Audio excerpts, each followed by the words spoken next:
She did PhD from the University of Athens, Greece in 2004, and then she moved for postdoc from Institute for Nuclear Theory of Orsay, Paris in 2011, and after that she joined a researcher at the Institute for Basic Science in South Korea. So today she will talk about the nuclear equation of a state to the nuclear observable with versatile fixed function. Please. Okay, thank you for the introduction. So yes, this is the title of my presentation, and I am about here. So this is a rendering of the future facility here in South Korea for rare isotopes. And we just moved to the facility under construction. So physically right now I'm around here. Okay. Okay. So I will begin with an introduction. I would like to introduce the basic terminology that I will use for the equation of state, and the Skyrme ansatz for the energy density functional, and some open issues related to applications in nuclei. This will bring me to the KIDS equation of state, and I will explain what that is, what the ansatz is, the first fits, and how the optimal form of this equation of state and eventually energy density functional was determined. And then I will show you how we can take an equation of state within this framework, a given equation of state, and apply it straight to nuclei. So the proof of concept will be to take an equation of state based on the on a realistic one, the Akmal-Pandharipande-Ravenhall one, and transform it into a functional for nuclei. I will show a couple of applications and then summarize. Okay, a few words about the equation of states and the nuclear energy density functional. When I will talk for the purposes of this presentation, when I talk about the equation of state, I will mean the energy per particle, basically, of homogeneous matter at zero temperature, unpolarized matter. So, for example, the energy per particle of the symmetric nuclear matter. Can you see this hand moving? The cursor moving on my screen? Yes. Okay. And or the energy per particle of the neutron matter here. Or alternative, the symmetry energy, which is the difference of the energy of the pure neutron matter and symmetric nuclear matter. Usually, an equation of state is characterized by some parameters, by its properties at the saturation point. For example, here. That's the density at the saturation point, the energy per particle of symmetric matter. The Hello. Hello. Hello, Bharat. Yeah. Hello. Pranagi to. Okay. Okay, fine. You can just join. Okay, can I continue? Yes, you can continue. Okay. Okay. So usually we characterize such an equation of state by its properties of saturation, density, energy, curvature, which is the compression modulus, and so on. And the symmetry energy, similarly, its value, the slope with respect to the density, its curvature, skewness, and so on. And how do we learn about these parameters? We learn from nuclear data and from astronomical observations. So, for example, static nuclear data like masses and radii, dynamics like giant resonances, heavy ion collisions. In fact, most nuclei live around here. That's why I have this spot here. So mostly up to saturation density and low asymmetry. So here is 0 isospin asymmetry. Here is 1. And here, of course, you see the importance of going to exotic nuclei to have data for exotic nuclei to make these extrapolations more reliable to asymmetric matter.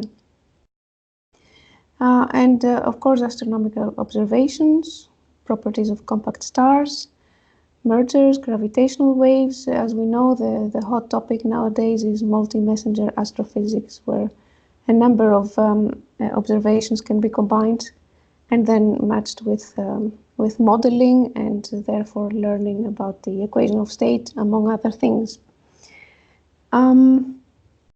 Yes, I mentioned giant resonances, for example. We can see it in an illustrative way that the linear response of nuclei, which is giant resonances, probe the derivatives of the energy per particle. For example, the curvature here is probed by the energy of the compression mode, the breathing mode. So the compression modulus provides the restoring force for this mode. Similarly, symmetry energy for giant dipole resonance and so on. Okay, yeah. The most useful framework in connecting these things, so nuclear data, astronomical observations, and the equation of state, is the density functional theory. And the most straightforward and easy to use framework within energy density functional theory is the Skyrme functional. As we know, it corresponds to a zero range effective interaction. I have written here its standard form. So we have this contact term, T0, which provides the binding. We have the T3 term with the density-dependent coupling, which is repulsive and provides saturation. We have kinetic terms, we have the spin-orbit term, and so on. Now, applying this zero-range interaction at the Hartree-Fock level, we readily obtain in a straightforward way, an analytical way, the energy density, the energy per particle, as a function of the density and the symmetry. So that means basically the equation of state at zero temperature. Now, to make this more, let me simplify this expression to reveal the density dependence. So for unpolarized homogeneous matter, we can write this energy per particle like this. So we have the kinetic energy of free Fermi gas, which goes like Fermi momentum squared, or density to the 2/3. Then we have the linear term from the T0 part. We have the momentum dependent term, which goes like kF to the 5th, or rho to the 5/3. And then we have this additional density-dependent term from the T3 term. So we have powers of the density, and these C of delta, they encode the isospin dependence. It's basically quadratic in a symmetry, to a good approximation. But how about this density-dependent term, this alpha here? This is usually attributed to three body forces. That is part of the story. Indeed, when Skyrme introduced the first Ansatz, the first Skyrme Ansatz, he had a 3-nucleon contact force.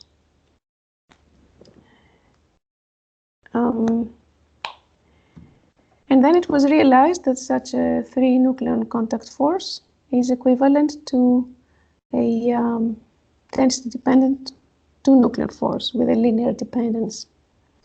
Eventually, this was rewritten with a more general dependence, rho to the alpha, so a fractional power density dependence. And such a term is even present in Goni-type forces, which are, the rest of the terms are not zero range. The main argument for introducing such a fractional fractional power of the density dependence of such a power was empirical, and especially after data for the giant monopole resonance became available, it was realized that a linear dependence overestimates seriously the incompressibility. So in current use, we have various powers lower than 2/3, usually just chosen arbitrarily, sometimes fitted, And nowadays, of course, we have also more general density-dependent terms, so more than one, as is, for example, the case in these GSKE interactions of Ravenhall et al. These have been very useful, even though it has been argued that such a density-dependent term with a fractional power cannot be interpreted as an interaction consistently. So problems appear when you go beyond the mean field level, but at the mean field level, this is a very useful inclusion, and actually I will argue it is a necessary inclusion to have such a term. Other extensions of Skyrme functionals include effective tensor forces. They include extended momentum dependencies in order to have a true interaction. Of course, they become very complicated because of higher order derivatives introduced. And so one has to ask, is this density-dependent interaction unavoidable? I will argue that it is. And how to determine its form? I will also address this question in the framework of the Skyrme functional. Now, before I go there, let me return to this picture and ask, okay, we learned about the equation of state from nuclear data and from astronomical observations, but is there concordance among the different regimes? The following has been observed. So we have hundreds of functional models for nuclei and for nuclear matter, so for the equation of state. The parameters are fitted to nuclear properties using a variety of protocols, and they can describe nuclei well, but they give very different predictions below and above saturation density. Here is a famous example by Brown, where the neutron energy per particle is plotted for different parameterizations. They all cross near the saturation point, but then they deviate enormously. So the extrapolations are not reliable. And similarly,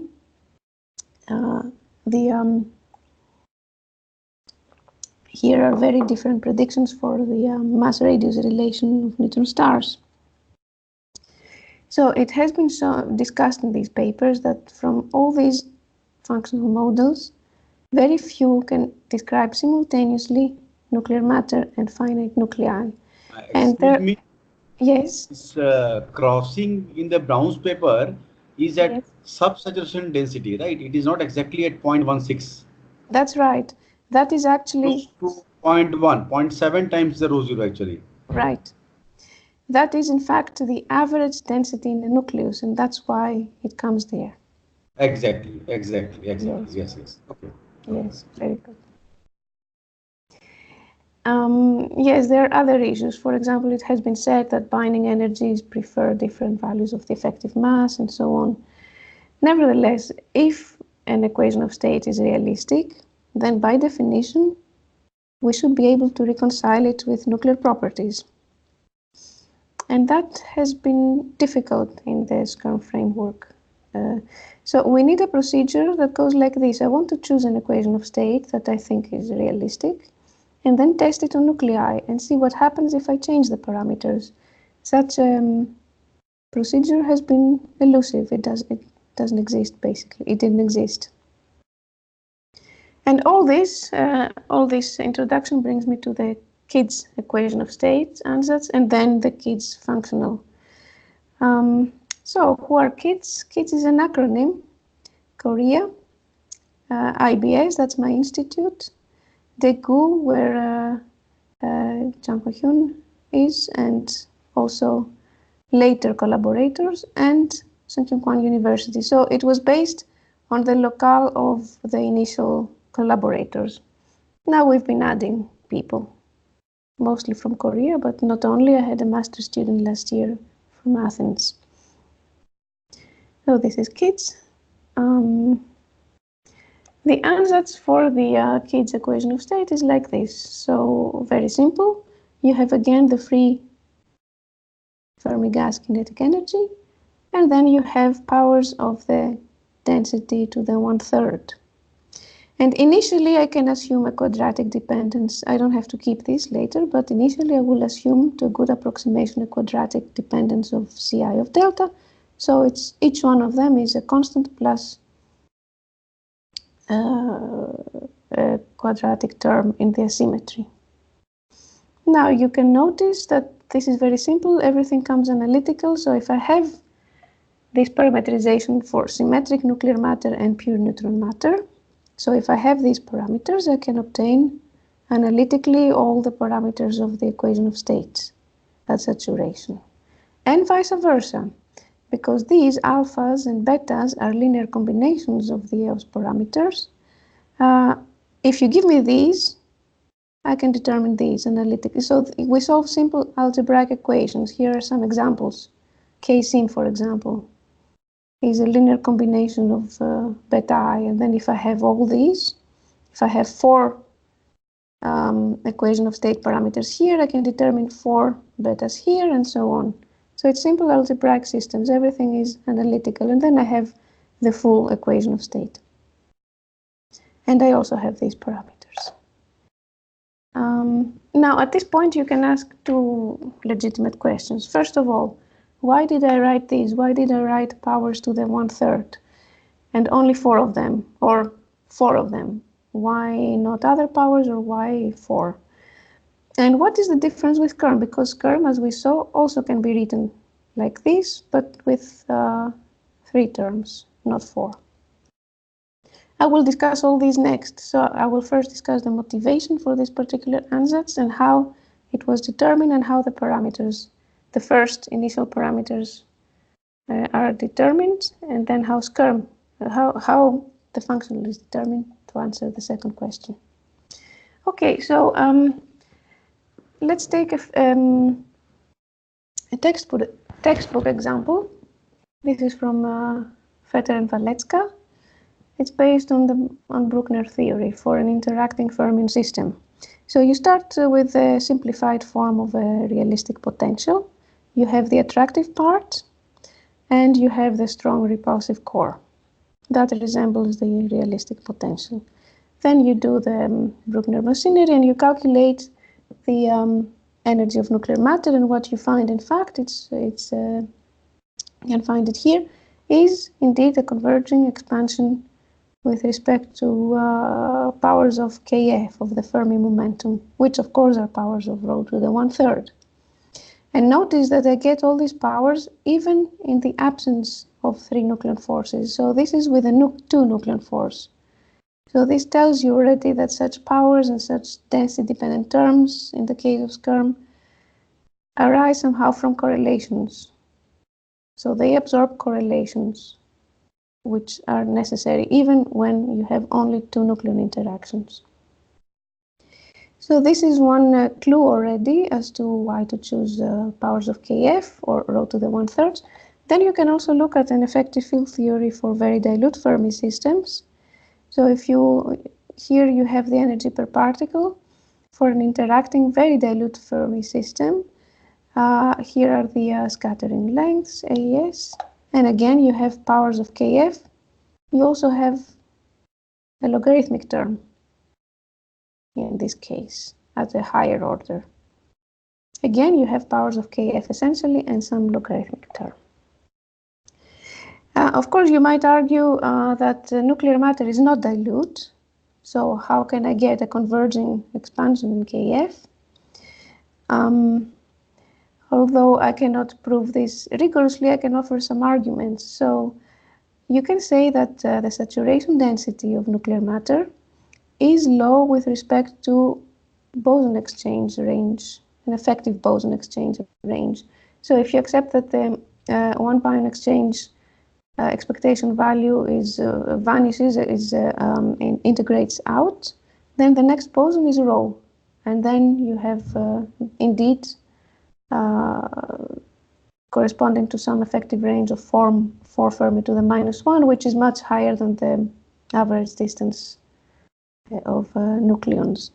So you can imagine an effective Lagrangian in powers of Kf over the mass of the rho meson. Yes, the 4 Fermi to the -1, excuse me, that's that corresponds to the mass of the raw mass. So again, we get a power of k of an expansion of kf powers, so an expansion of rho to the 1/3 powers. It has also been shown that kf to the cube and kf to the 4th, in Skyrme that would be the T0 and the T3 term with alpha equals to 1/3. They are the most important ones for obtaining saturation. So with all this in mind, initially we tried these ansatz for kids. So some powers of rho to the 1/3, the cubic root of rho, and a logarithmic term. Now you can see the correspondence with Skyrme of the various terms. The I equals 0 term, so this E0 corresponds to the T0 of Skyrme. The I equal 1 corresponds to the T3 of Skyrme with alpha equal to 1/3. The I equal 3 would correspond to a linear density dependence. And then the important thing to keep, and the logarithmic term can correspond to a generalized density dependence as well. The important thing to keep in mind is that this E2, so the kf to the 5th, the I equal 2, can come from two sources, a purely density dependent term with alpha equal to 2/3, or the momentum dependent term, T1 and T2 in Skyrme. And I have not determined at this point how much of each comes into this C2. C2 initially will be determined first, then the partition will be determined, but first the C2 will be determined. Yes? Panagioto, Yes. you have one term, as you said, the log rho term. Now, in the limit of rho going to 0, I mean, will it not create any problem? No, because I have rho square in Okay. front of it. Okay. Rho 0, yes,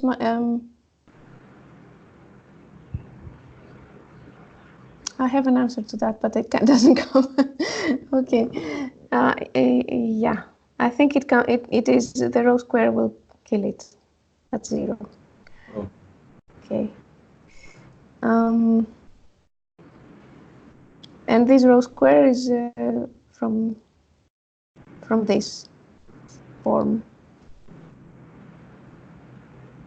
Okay. Okay. Let's see. At first, I will determine these parameters. So the unknowns are Ci of 0 for symmetric matter and Ci of 1 for pure neutron matter. Their difference will give the symmetry energy. And my pseudo data at the beginning will be the Akmal-Pandharipande-Ravenhall equation of states. Here I have plotted the pseudo data for symmetric matter and pure neutron matter as a function of rho to the 1/3, and the reason is to show you that they're practically linear. There is a practically linear dependence when I remove the kinetic energy to this parameter. So this shows already that you can expect rho to the 1/3, the lowest order, to be an important order, especially for symmetric nuclear matter. The fit will be for these points. Just for comparison, I'm showing some EFT results from chiral EFT results. I will not do a fit on these. I will use it later to examine the extrapolation.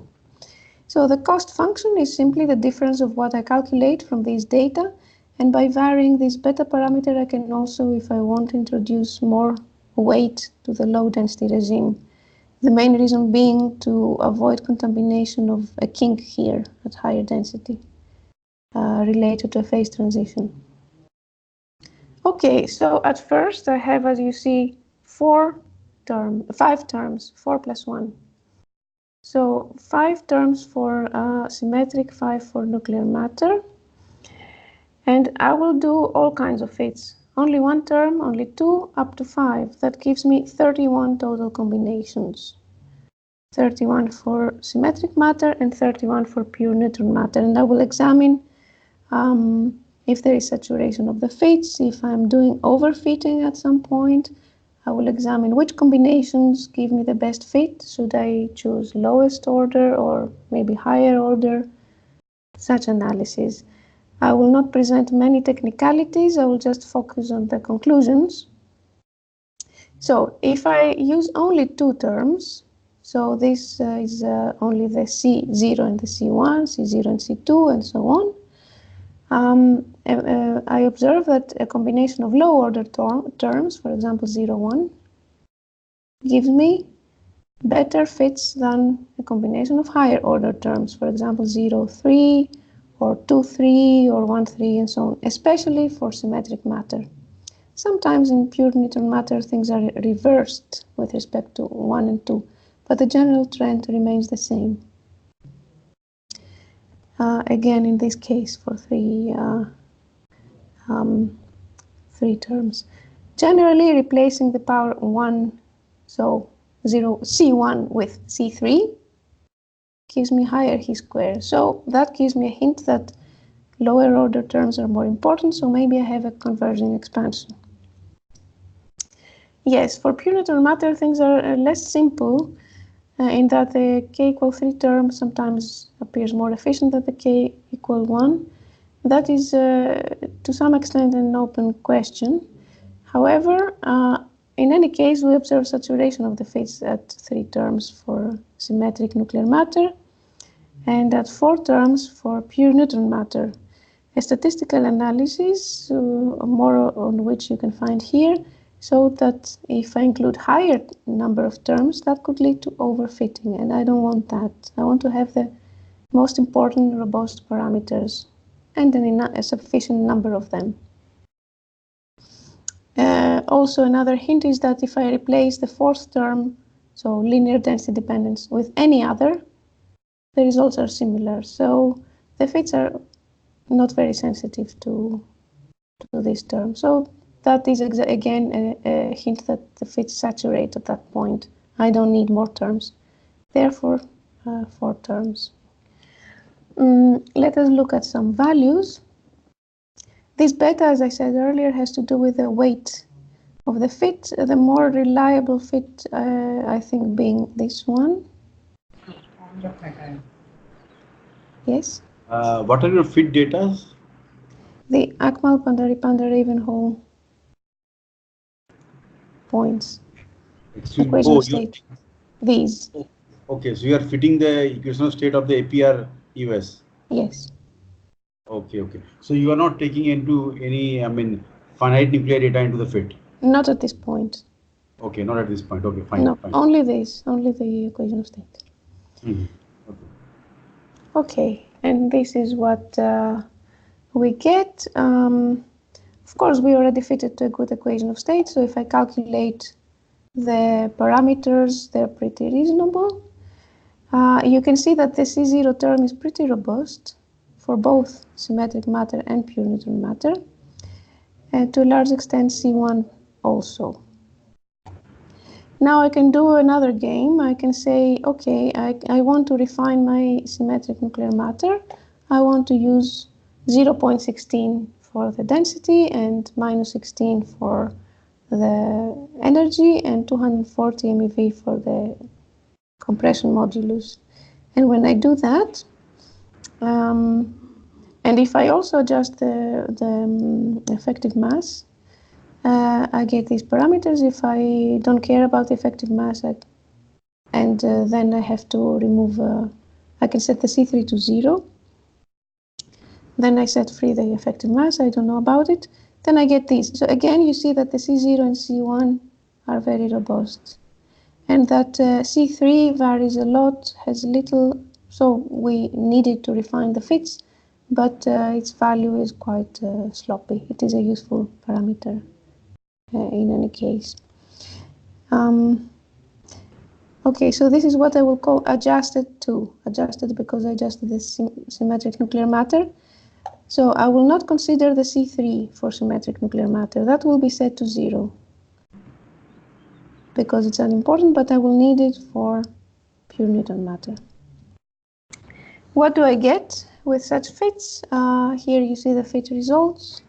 They're very good, they converge. So if I have 2 terms, 3 or 4, they converge fast for symmetric matter, and they oscillate a bit for neutron matter, and eventually in the end I get for 4 terms this red curve, which extrapolates very well to low density if I take as a criterion these effective field theory results. I have not fitted to them, but they follow them very nicely.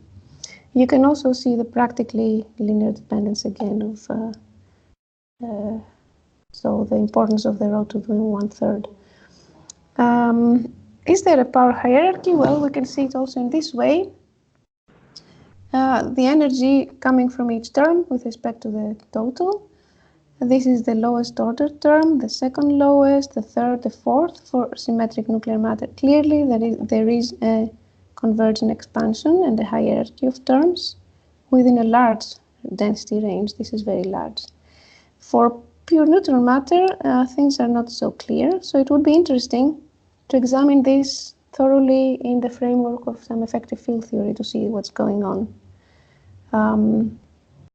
So at present, I will just keep these 4 terms, but the hierarchy and where it comes from is an interesting topic for more theoretical investigations within effective field theories. The hierarchy, you can find more about such hierarchies playing with different parameters in this preprint. Okay, so interpolations to asymmetric matter, very good, again with respect to chiral effective field theory results. This is what we get, these curves. The green are the effective field theory results for different asymmetries. So we interpolate very well, also at dilute matter, and also dense matter. This is what we get for the mass radius relationships. Again, not very surprising because already the APR pseudo data were very good, but later we can play with different equations of state to see which parameters affect such results. Yes, here is some more on the dilute matter. This is KIDS. The GSK also do well in this respect. They have this curved behavior, while typical Skyrme functionals, they're too linear with this regime. This is pure neutron matter energy divided by the Fermi gas energy, free Fermi gas. The symmetry energy has this change of slope, which is also very interesting. So symmetry energy could be soft at low densities and become stiffer at higher densities. That's already something that the APR pseudo data have, but also comes in other theories. Recently, some Skyrmian models have this behavior. Now,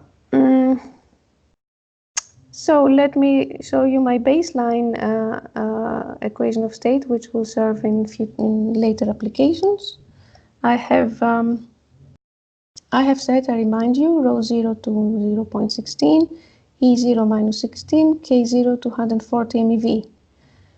The KIDS parameters C0 of 0, C1 of 0, C2 of 0 are determined from such analytical expressions. It's just a 3x3 system. So rho 0 is 0, K0, and this CI, 3x3 system. For pure neutron matter, based on the fit to the APR pseudo data, I get these symmetry energy parameters. This will be my baseline. So the symmetry energy at saturation, its slope at saturation, its curvature, and its skewness. This will be my baseline, and then I can vary any of them I want, then solve a 4x4 system to get the CIs, and so a new equation of state analytically. So as a first game, to play, let me keep everything steady. The symmetric nuclear matter, the J, L, and K sim, and vary Q sim, and see what happens to my equation of states. Let me remind you the situation about K sim and Q sim. They're not well constrained. Here is an example from different functionals. The Q-sim can be anything from 0 to 1,000, or if you use some empirical data from 100 to 800. You see also a correlation with K-sim that's very easy to understand. For example, in Skyrme functionals, you don't have enough parameters to constrain both.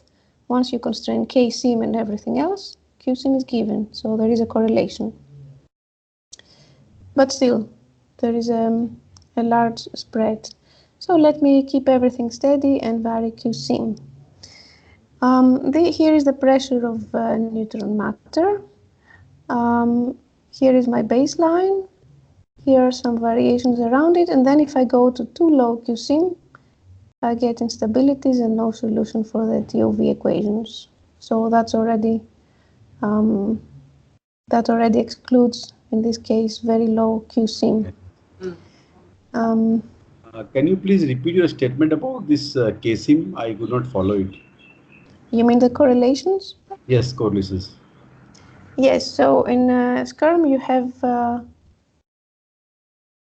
essentially 3 powers, right? You have the T0, T3, and then whatever comes from the momentum dependence.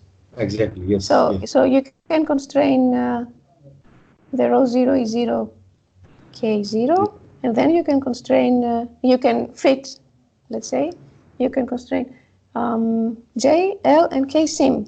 And then Q sim will come out. You cannot independently vary it because you have too few parameters. Yes, I agree, yes. Yes, in our case, we can do that independently. The question is if it is an important parameter. So obviously, for dense matter it is. And we need to have the ability to vary it independently. Maybe you know that recently they tried something similar in the so-called meta-modeling. Yes, I know very well.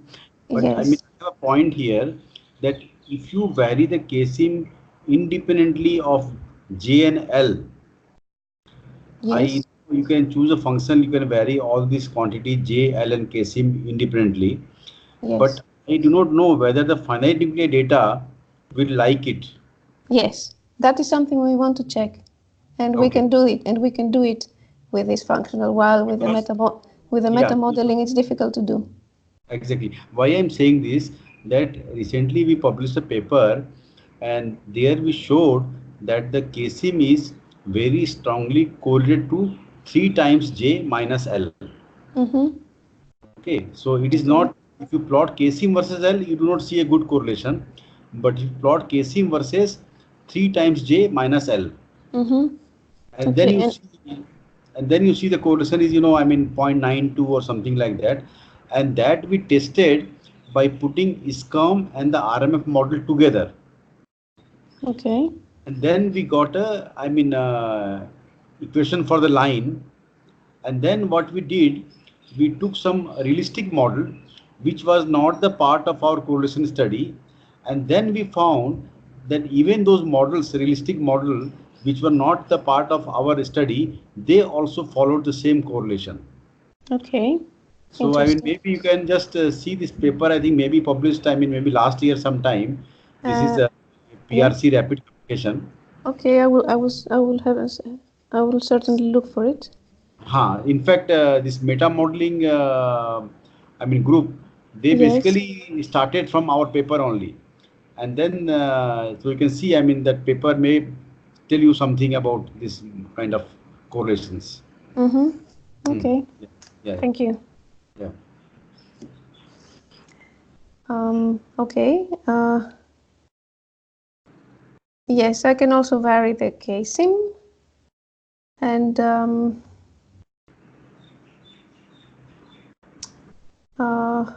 okay, even for the higher values of Q-sim, you can see some variation in the properties of neutron stars, but marginal, so we cannot really conclude from this. This is just to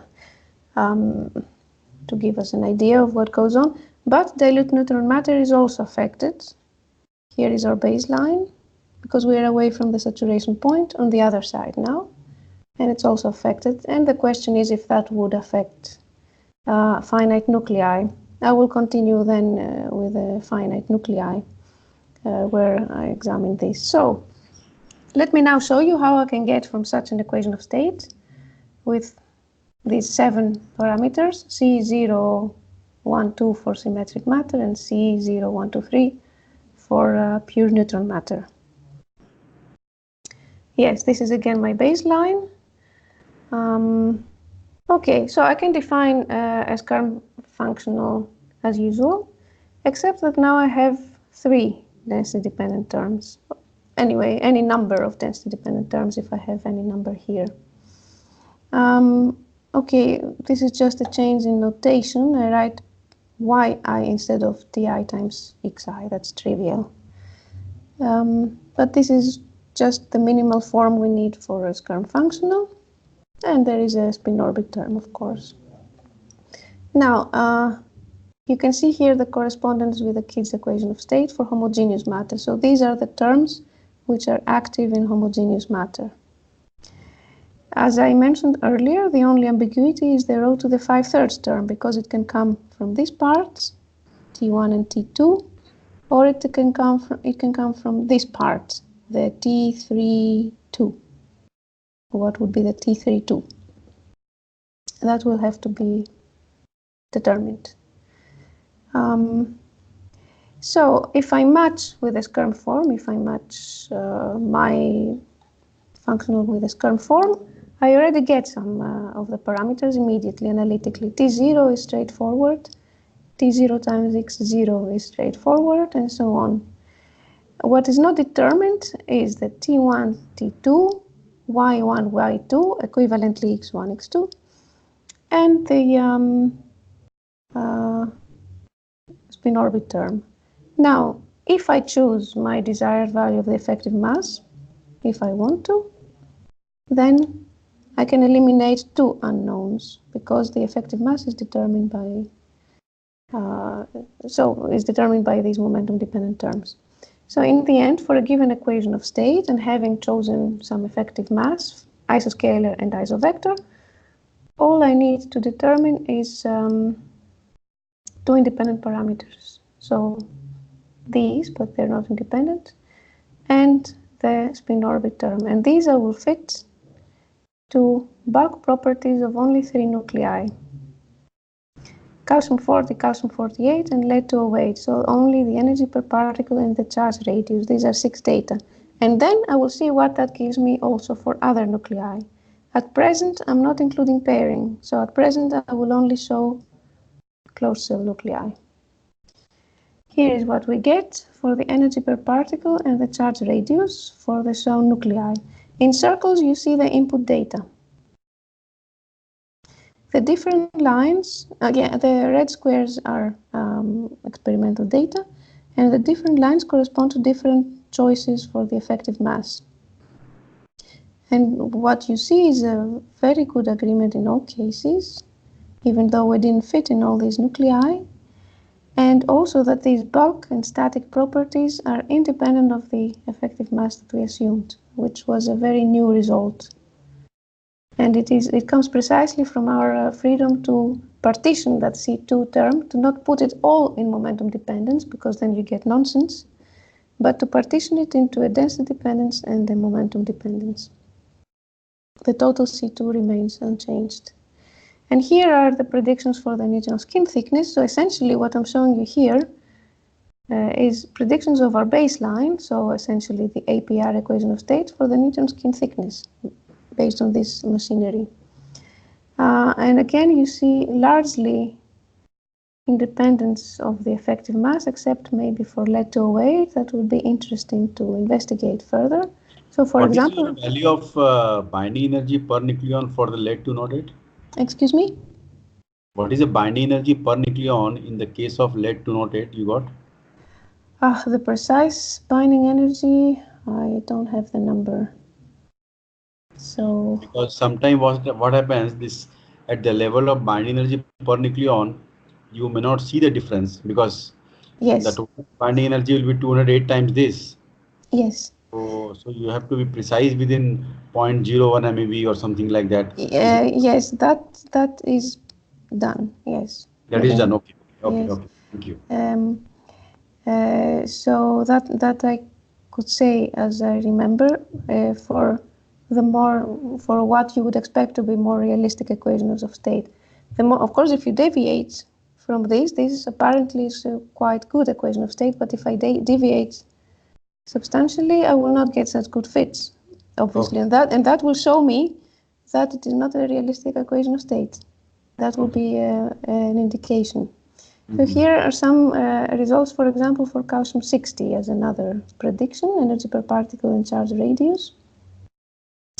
And this is the total error percentage for the energy and the charge radius for all nuclei that we considered.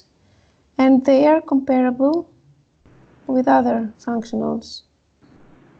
So that shows the quality of the fits. How do you estimate the errors? This is the formula. So both energies and radii, when available, for all the nuclei, all of these nuclei where they are available, divided by the experiment. So the average deviation essentially from experiment. No, theoretically in the model, how do you estimate the errors? I mean, in your... Yeah, so you have experiment and the calculation from the model. Okay, the deviation of the calculation from the experiment. I think they have not done this error analysis. I mean, you are talking about deviation with respect to experiment. Okay.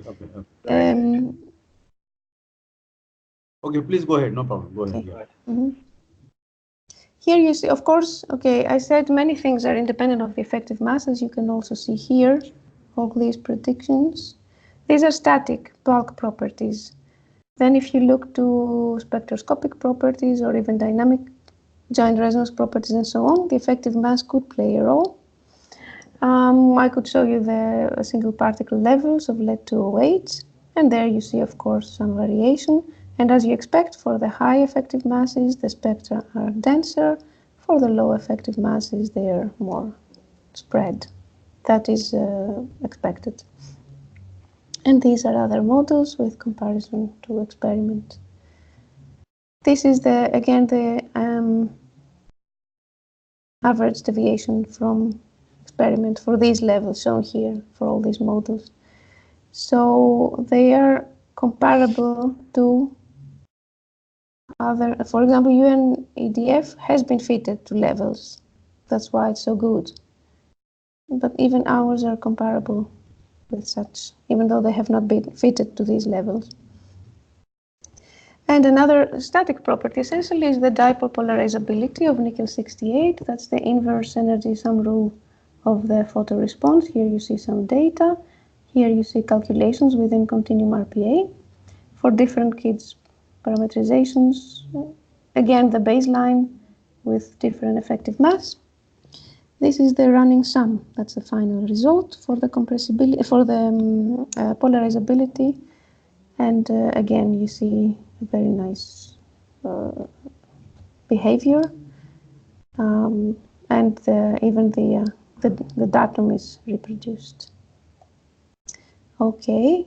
So what I have shown you is that I took an immutable equation of state, which I do not refit, and I reverse engineer a Skyrme type functional from that quite easily. I can choose the effective mass I want, and I found that bulk and static properties are practically independent of it.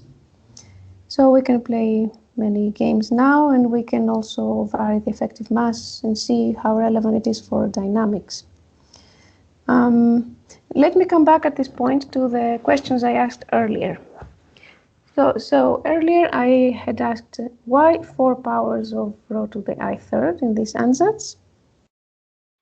And the fact that I have kf powers is one argument, and that came from what we know from quantum many-body theory and from effective field theory, from correlated Fermi systems. So kf is the relevant parameter, and the number of terms came from a statistical analysis of the fits to homogeneous matter.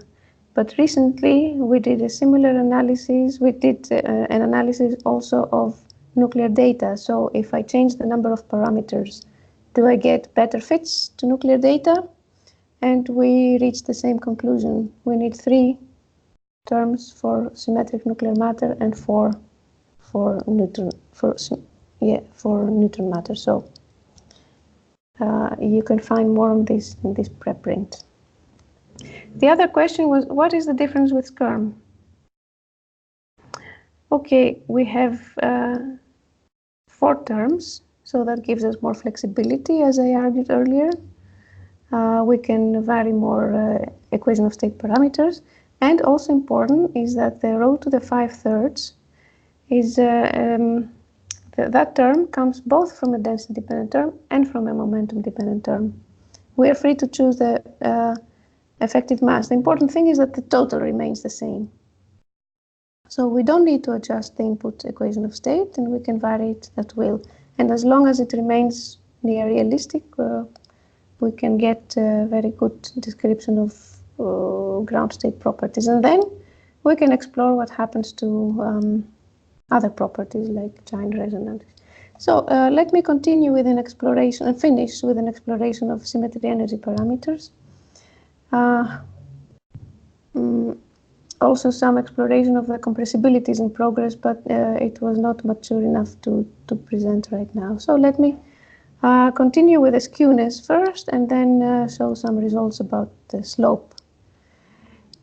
We saw these plots earlier. Q-symmetry, the Q-sim, does it affect nuclei?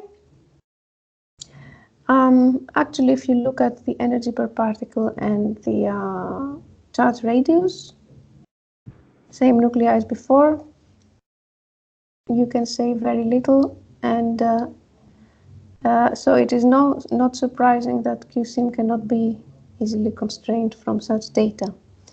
There is some dependence of the neutron skin thickness. Now I say this is preliminary because since I made this figure, I improved fitting procedure, so maybe some things will change. But I trust at this point the general conclusion that there is not a lot of sensitivity, at least for these parameters. Of course, for the neutron-rich nuclei, this is calcium 60 and this is oxygen 28, maybe you can see some difference. That might hint at, you know, the importance of such data.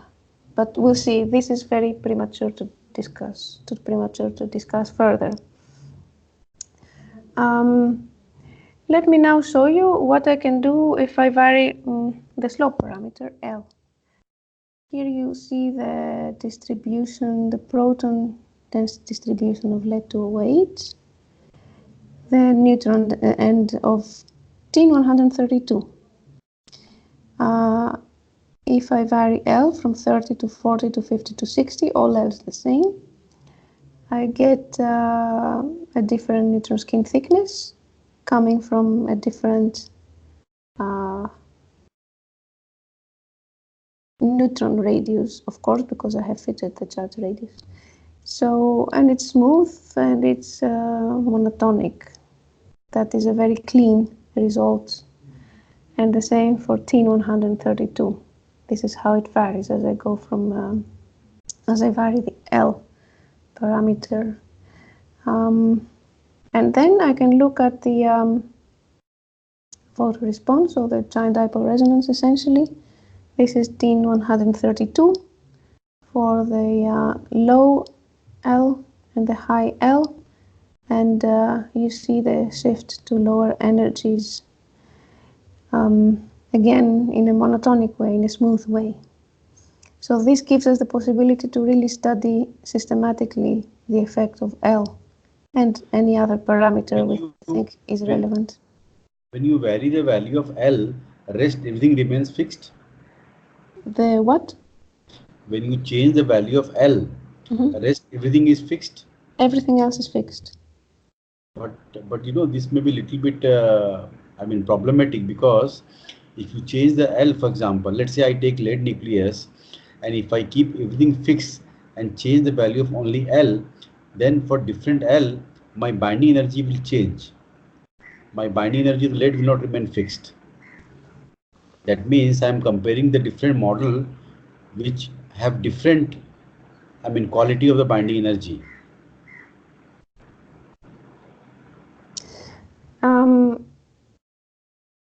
Yes, so what we would like to do eventually is do statistical analysis of correlations of the different parameters. So in the end, we have to, okay, at this point, if at this point I cannot really choose which fit is the best to the binding energies.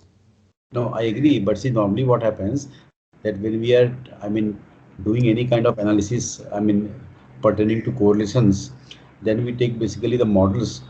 All of them, they reproduce some of the bulk properties of the nuclei.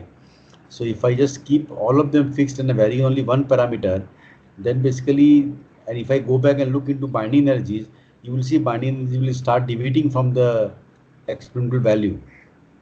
So even though you may see some correlations, but that will be a little bit kind of spurious. That's what my experience says.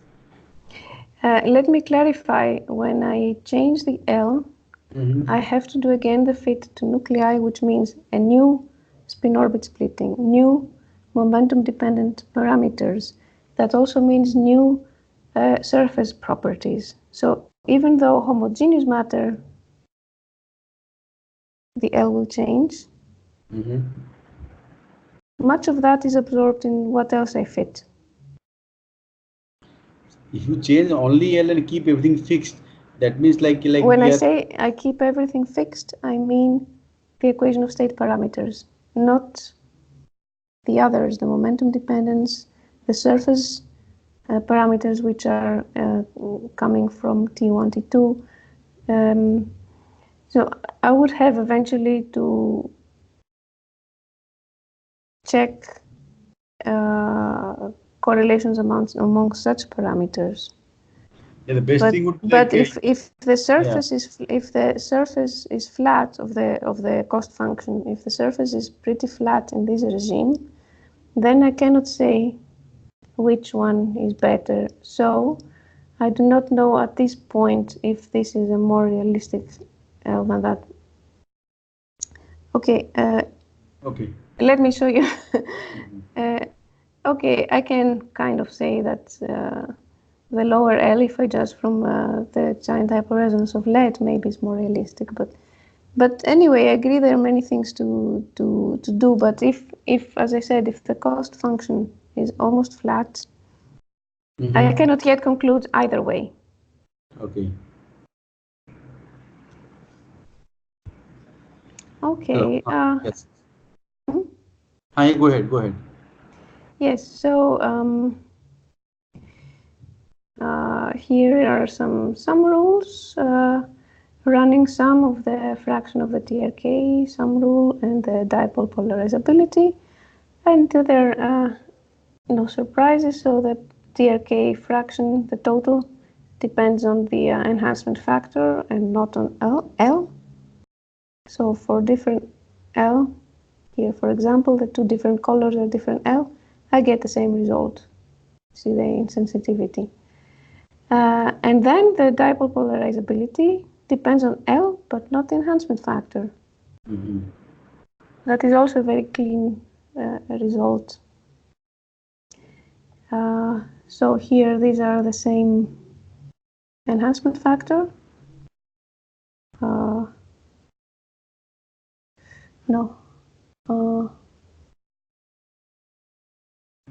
Yeah.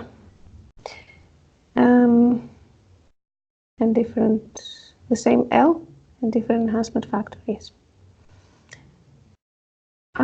Okay, I think I will conclude. So I showed you the kids' ansatz for the equation of state and then for the energy density functional. It was inspired by what we know about correlated Fermi systems. It has an effective density-dependent interaction which encodes correlations and should be included in Hartree-Fock level.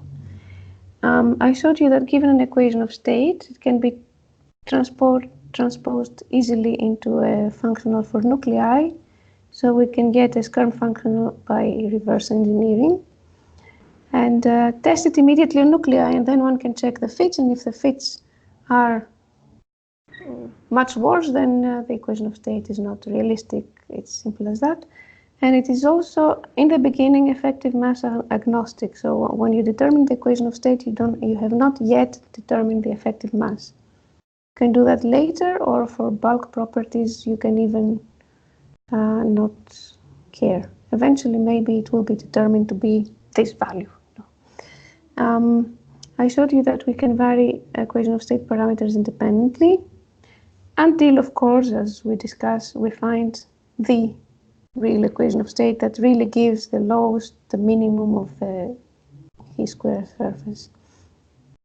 I showed you as examples the symmetry, energy slope, and the photo response. There are, of course, many prospects. We are currently exploring pairing correlations to go beyond closed shell nuclei.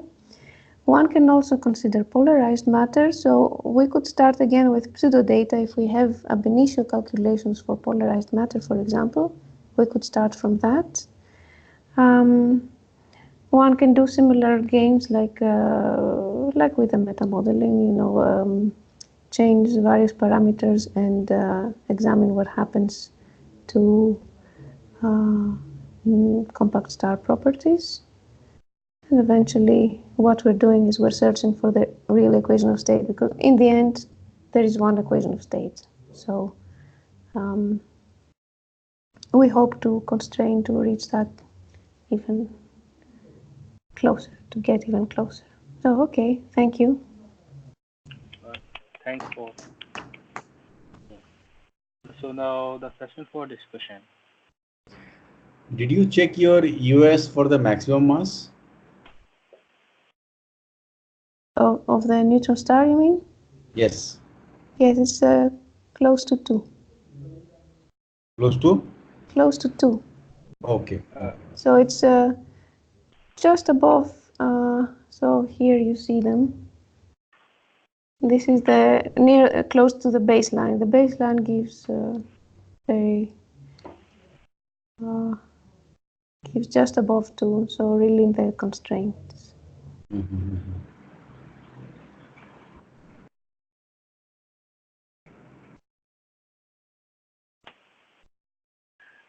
And did you also check this GMR energy for the tin? I'm checking. I have many results with different compressibility and effective mass. I wish I had them ready, but it was too early, I'm afraid. Okay. No, actually, I was just wondering, I mean, can this functional solve the problem of the softness of the tin? I was hoping so. If not, at least it can tell us that this is not the issue, that something else is going on. I can find a parameterization that gets close to both tin and lead. Okay. I'm looking in more detail, but I cannot, unfortunately, I cannot conclude or make any promise right now. So, hello. So, is this parameter is helpful for at higher density? How high? So, like greater than 2 times the saturation density. as long as yes. So, if we accept this argument about the raw mass, that would be your limit. That the Kf would be of this order. That's fine for neutron stars, for that regime. Generally speaking, once you have an EDF, so you have a functional that depends on the baryon density, the isospin asymmetry density, and eventually strangeness density. And then you can say, okay, this is my black box, and just a matter of finding out what the particular dependence is. So you can extrapolate in that sense. Of course, I wouldn't go too high, because at this point I'm using nucleon degrees of freedom. So at some point you will get hyperons and so on. Okay. But up to neutron stars, I think it can be used as, yeah. Okay. So I have a question. Mm-hmm. It's Mia. Okay. So have you tested your functional for the causal limit? What is the maximum density that your causality is valid? The what? Causal limit. How, Yes, I don't remember the values, but there were no surprises there with respect to. Yes, it was examined. okay. Unfortunately, I don't remember the details. Can you go to your symmetric energy that plotting? The symmetry energy plots. Of Yes. density, yes. This? Yes. Mhm. Here that red curve by the kids. Okay. So after 4 time of the saturation density, then your curve goes very steep. Actually, Yes. in your functional, which term is more effective to that part? Well, in order for your curvature to not lead you to the bottom, your highest order term has to be positive, because at high densities that will be dominant. So in this case, it is the fact that the highest order term, the C 3 1, is positive. Okay, it's already up to 4.5. That means up to 4.5 of your saturation density. The curve is normally smooth, and also as it is varying with the density as like to some other curves, but immediately it will get steeper. So here in 4.5, if there is someone like your yield or other things will be after that density or before that Newton's mass and other things. I just want to see the actually what density you getting that result for the Newton stars. Not in the neutron stars, no. No, because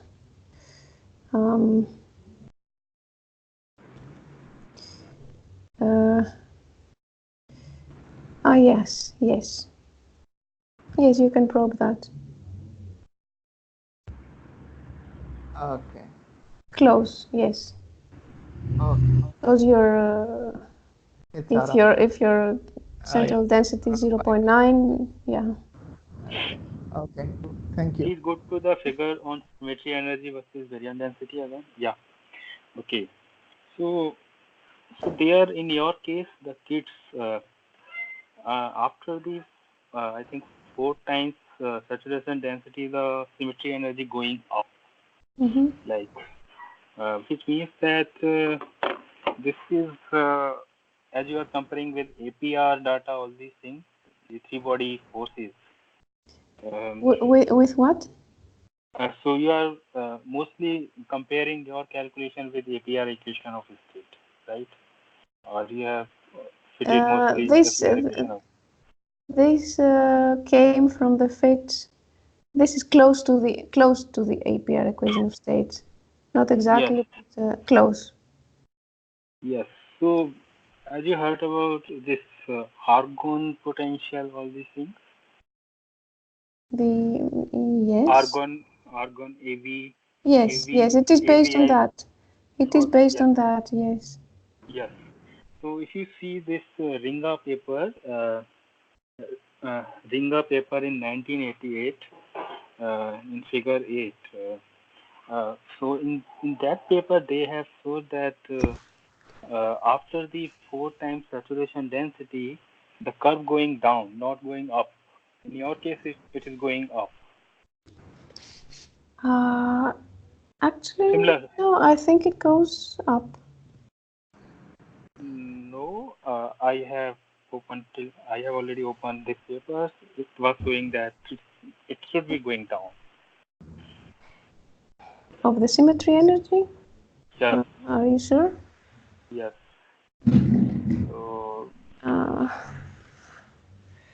So up to 4 times saturation density is fine, but after that, I don't understand it is correct or not. Okay, I would have to look at that, but I remember plotting it together with the APR. There was no exact coincidence, but the behavior was there. So in this paper, whatever I am talking about in this paper, they have taken same kinetic energy part as you have taken. So check it. I will tell you this volume number and page number of this PRC paper. So it's not the original APR paper, right? No, this is not original. This is 1988 paper. Okay, because in the original one, it goes like this. But okay, you can. You can write the volume number 38. So it's Fissure FC. What is it? PRC 38 and page number 38. Page number 1010. 1010. What was the volume number? Is it APR-US? Sorry? 38. Is it the APR-US you're talking about? Column 38. No. This is AVI4 argon. And what C is talking about is APR-US. Yes, but APR Yes, equation of state they have fitted with using this equation of state. Yeah, it includes a three-body force, the APR. Yes. It includes the Urbana. Yes. Mm-hmm. So the title of this paper is Equation of State for Dense Nucleon Matter by Ringa. You can see here figure number 8 and compare with your equation, its equation of state. Okay. So if you can fit this figure 8, maybe most of the things will be solved for the some case. Okay, that's strange.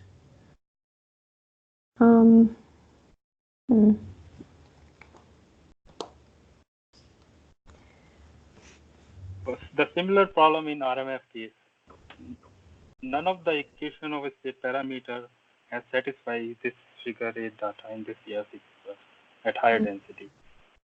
So in your case, up to 4 times saturation density is fine. And after that, it creates a problem. It should go. Yeah, but that is also what the APR gives. So, and also you know that there remains a question from heavy ion collisions and with respect to also nuclear data, and we always ask, is the symmetry energy soft or stiff? And based on such results, there is no reason that it should be overall soft or overall stiff. So anyway, I found this interesting, but I will have a look at this paper. I should know what's going on. Yes, thank you. Okay. What was the volume number? I didn't get it. Volume number is 38. 38. Okay. Yeah. Okay. Yes, thank you. Are there any other questions? No. Okay. At least so I let don't us have. thank. Okay. Yeah. Then let us thank again. Thank you. Thank you very much, sir. Thank you, Pedro.